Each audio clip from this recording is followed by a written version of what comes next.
उपस्थित आमा बुवा दाजुभाइ दिदीबहिनीहरू म तपाईहरुको बीचमा 18 वर्ष पुरानो एउटा कहानी राख्दा स्मरण गराउन चाहन्छु।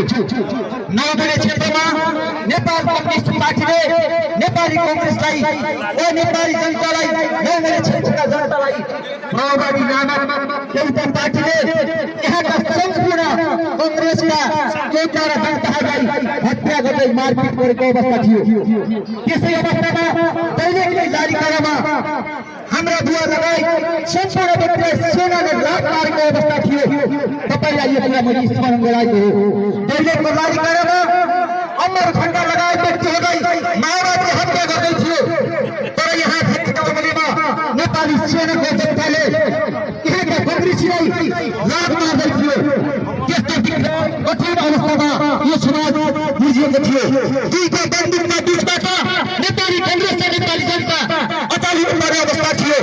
जो अवस्थालाई शान्तिपूर्ण ढंगबाट नेपाली कांग्रेसले एउटा बन्दुकलाई संसदीय व्यवस्थापछि लिएर खानु भने एउटा बन्दुकलाई नागरिकको जङ्गलमा पुर्याउनु पर्ने नेपाली कांग्रेसले पुर्यायो। यो मैले किन विषयवस्तु जानकारीको भन्दा नेपाली कांग्रेसको इतिहास छ। जुन नेपाली कांग्रेसको इतिहास नेपाली कांग्रेसका हामी जस्ता कार्यकर्ताले बुझाउन सकिनौं। नेपाली कांग्रेसका हामी जस्ता कार्यकर्ताले जनताको बीचमा सम्प्रेषण गर्न सकिनौं। त्यसैको बावजुद आज हामी संसदीय व्यवस्थामा निर्वाचन गर्दै गर्दा हामी त्यसको कार्यक्रम छौं।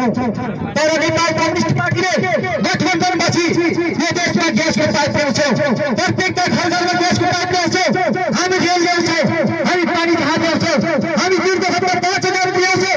हामी जनतालाई सुख शान्ति दिन्छौं।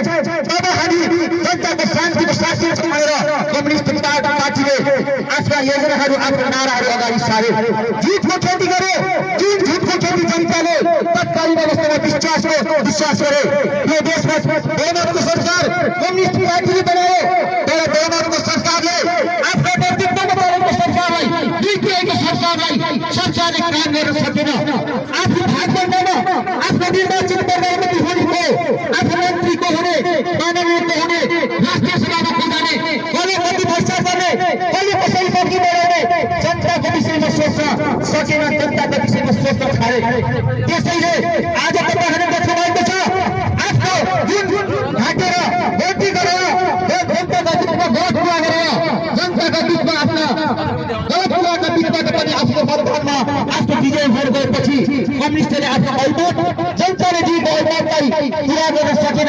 अब यो अलमत पुरा गर्न सक्दै गर्दा अब हामी नेपाली कांग्रेसले नेपाली कांग्रेसका कार्यकर्ताहरूले कम्युनिस्टले दिएको ज्यादती कम्युनिस्टले दिएको भोटमा कम्युनिस्टले गरेका कुरालाई हामीले पर्दाफास गरी तपाईँका बीचमा आउनु पर्दछ भनेर कांग्रेस लागेको छ। तपाईहरुलाई म एउटा कुरा मात्र भन्न चाहन्छु। हामी निर्वाचनमा धेरै माननीयहरू जनताले आफ्नो अलमत दिएर पठाए। आज तपाईले देख्नु भएको छ हाम्रो निर्वाचन क्षेत्रमा विकास निर्देशकको निर्वाचन क्षेत्रमा निर्वाचित भएर गएका जनताका प्रतिनिधिहरूले आज खाली छन्। आज जातिबाट कारबाही गरिएको छ। तपाईँले कुरा किन भएको भन्दा जनताको अलमत निर्वाचित हुने गर्दा जनताको अलमत जनताबाट निर्वाचित हुने दिन सकेन। त्यो पार्टीले दिन सकेन। त्यसैले आज खाली रहेको छ।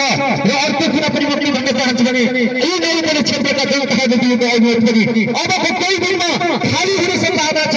आफ्नो झगडा आफ्नो दलाल जनताको अलमतलाई कदर नगरेर जनताका कुरालाई पुरा नगर्ने जुन कार्यक्रममा नेपाल कम्युनिस्ट पार्टी लाग्यो त्यसको पर्दाफास मात्र हामीलाई गर्नुपर्छ।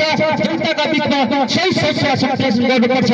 र नेपाली कांग्रेस ऐतिहासिक पार्टी वर्तमान नेपाली ऐतिहासिक पार्टीको ठेकीको पार्टी हो।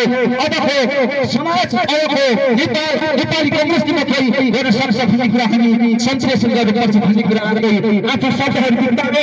धन्यवाद। नमस्कार। जय नेपाल। धन्यवाद। खेमराज ओलीज्यू उहाँले सार्वजनिक भनाइ राखेर जानु भइसकेको छ। म मन्तव्यको क्रमलाई